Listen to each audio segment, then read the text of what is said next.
Charlie Kirk recently had the likes of the good doctor Gad Saad on his podcast. If you don't know who Gad Saad is, you should definitely check out his work. He is brilliant of the parasitic mind, and he's got a new book coming out very soon. Unfortunately, I can't say the title of it on this show, believe it or not, because it will be censored. But it's basically think of ending one's life themselves, empathy. That's that. Okay. So that is his new book. I'm not too sure when it's coming out, but I am very excited to actually have Gad Saad on my show if he would love to appear when his new book comes out, because I think it is utterly brilliant the way he views the world and the way people share their ideas and how he critiques their ideas, whether or not they are actually part of the whole subject matter he's talking about in regards to the ending one's life empathy kind of deal. It is quite a unique perspective, but it is accurate nonetheless. And when Gad Saad went on Charlie Kirk's show, they were talking about how Islam is about to conquer the West. It is quite, when you look at the religion of Islam, it is a quite interesting subject to be able to study. And they're not hiding anything. That's the amazing thing about it. They'll go, we're the religion of peace, everyone. And then the next minute, they're nothing to do with peace. So it's almost like this smoke and mirrors kind of game. On one hand, they'll go, we're a religion of peace, right? And then the next, they'll go, we want to end the West. We want to take over the West. We want to make it in our image. We want to reshape it, recreate it. And if you've read anything to do with the Quran, you'll know that it is a really dangerous book. They're actually worshiping the devil, not God, the devil, because the devil is the master deceiver. And you look at any of the characteristics between Christianity versus the religion of Islam, what Muhammad taught versus what Jesus taught, and it's quite clear who each person worshipped. But the Muslims seem to believe that they're worshipping the one true God, and their religion is the final religion, the final revelation. Meaning, what's interesting as well is the Quran apparently came after the Bible about 600 years after. So it's quite also interesting how Muhammad claims to be the final orator, right? The final person to ever receive God's final words. No, it's a lie, is what it is. And what we're seeing today is the rise of Islam across the West. They're taking over cities, towns. You don't have to look too far. Just look over in the UK. Look in certain cities. You've got a new mayoral candidate over in New York who took out the Democratic primary. They're introducing a communist, a socialist, and an Islamist as well. Someone who doesn't have any common sense whatsoever. And ladies and gentlemen, that's where the Democrat Party is. Now, let's get on to Gad Saad and Charlie Kirk. As we know, Charlie Kirk said that Islam is not compatible with the West, and I agree with him. Also, Gad Saad has said a number of times that Islam is not compatible with the West at all because they want to take it over. Here is what Gad said to Charlie Kirk. Do you think that Islam is compatible with Western civilization?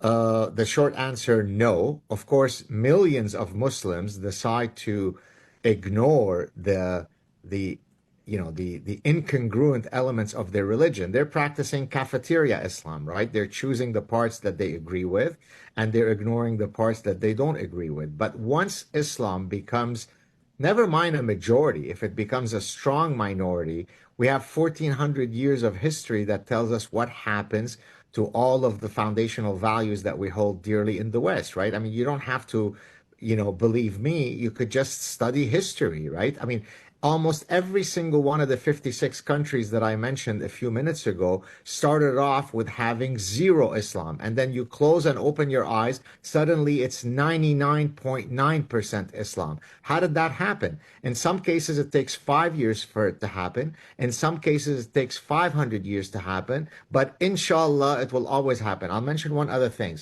many of your viewers may not know this. Since 9/11 alone, Charlie, so that's 24 years, there have been 47,000 plus attacks committed by Islamic in nearly 70 countries. And now there are multiple databases that you can use to prove that this number is correct. 47,000 attacks.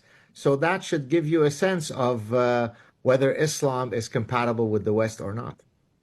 So why is it that so many Muslims are moving to Western countries? Is it just economics, or is there something more ideological at play here? It's both. Of course, many Muslims have no interest in conquering anyone, and they want, as you just said, exactly what you said, which is I want better economic opportunities for me and my children and so on. But the Muslim Brotherhood and many other Islamic theorists and scholars and politicians have said that we will conquer the West through three means, and I hope that your listeners and viewers take note. Number one, we will conquer the West through the womb of our women, right? So that's a demographic fertility battle. We will produce 5 children, you will produce 1.2 children, and we will outbreed you. Number two, we will conquer the West through hijrah. Hijrah is the Arabic word for immigration, and that's exactly what we do with our open border policies. And number three, we will conquer the West by using your miserable freedoms and liberties against you. They're screaming this out from the top of the mountain, and yet most Westerners choose to ignore it, Charlie.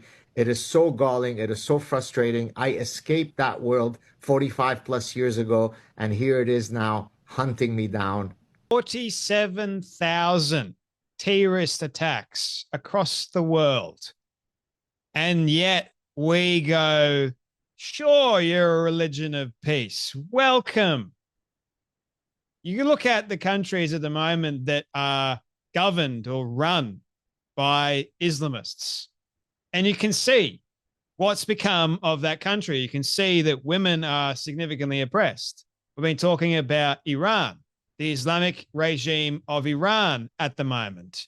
Look how that all turned out. And Khomeini has been going on quite a bit of a tear recently, trying to egg Trump on, saying that they actually won the 12-day war.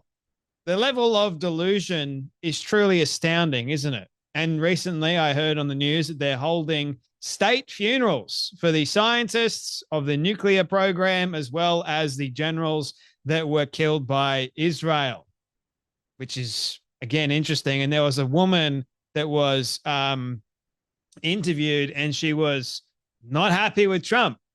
So you've got this country where 80% of the Iranian people want to be free from the 20% of the Islamic regime, but the 20% won't let the 80% be free. You've got 20% of these people that actually are chanting death to America, death to Israel, death to the West. And then on the other hand, you've got all these attacks happening across the West at the hands of Islamists. Iran is like Big Daddy, for example, which is also quite funny because recently NATO called Trump Daddy. And here is a screenshot for you all. It made me laugh. AI can be brilliant sometimes. Daddy's here. You've got Khomeini and Netanyahu, and Trump's holding them in his hands. Like, Trump's got this covered. And recently I heard as well on the news that Netanyahu is apparently going to end the war in Gaza, which is quite something. If Trump is able to pull that off, that is truly miraculous. Should give the guy a Nobel Peace Prize, for goodness sake. What he did with Iran and what he's going to do with Gaza at the moment, hopefully Ukraine and Russia, that's going to come up. But getting back to Islam and the problem that it is with Western values, you have a vast number of Muslims, as Gad Saad looked at. You got thousands of them that practice basically cafeteria Islam. They pick and choose, and they're mostly peaceful people. But when push comes to shove, if they were told do this in the name of Islam, I wonder what they're going to react or how they're going to react to that, because you're seeing a lot of Muslim people that practice cafeteria Islam, and you're seeing them side, obviously, with Islam over in the terrorist organizations. You're seeing them side with them, not siding with Israel to try and wipe out the terrorist organization and free the people, but you're seeing them side with terror. And that's interesting, isn't it? Why? Because Islam, as we know as a whole, is not compatible with capitalistic Western values. They will come here. Why is it that they're all fleeing from Islamic countries and they're coming here? Is it you think that it is to dominate? Yes, I definitely think that it's to dominate. I definitely think they're trying to take over, make this world in their image, make the religion of Islam all over the world. And they'll do that through jihad. They'll take over their holy war. They want Sharia. I mean, Christopher Hitchens was talking about it for quite some time, wasn't he? There's so many people. Robert Spencer as well. Jihad Watch he runs. If you don't know who Robert Spencer is, you definitely check him out. He's one to look at. He's very, very smart. He recently debated failed comic Dave Smith about this whole subject. And what amazes me in today's day and age is how much the West has bent over backwards with protecting Islam. It still amazes me. Why? You're shooting yourself in the foot. They don't realize that. All in the name of tolerance and inclusion, but yet they treat Christians like scum. Christianity has no meaning. But Islam, oh yeah, sure, that's got meaning. In fact, you can be Islamophobic, so why can't you be Christian phobic? Because Islam is not a race, it's a religion, it's a death cult. Anyway, Charlie is right about this, and so is Gad Saad. You can always tell the ones that choose to side with Israel are against terrorists. The ones that claim to be defending, Gaza, to be defending the terrorist organizations and trying to make up excuses, they're just running cover. They're the useful idiots of the terrorist organization. That's all they are. And they can say all they want. Oh, I'm just asking questions. What's wrong with that? This is horrible going on in Gaza. It's a G word, genocide, and all that sort of other stuff. You can say all that all you want, but really you're the useful idiot running cover. It doesn't make it less horrible. It's definitely horrible, but you're defending Islam. That's a problem. Anyway, that's enough from me, but you guys take care, be blessed, and I'll see you all in the next video.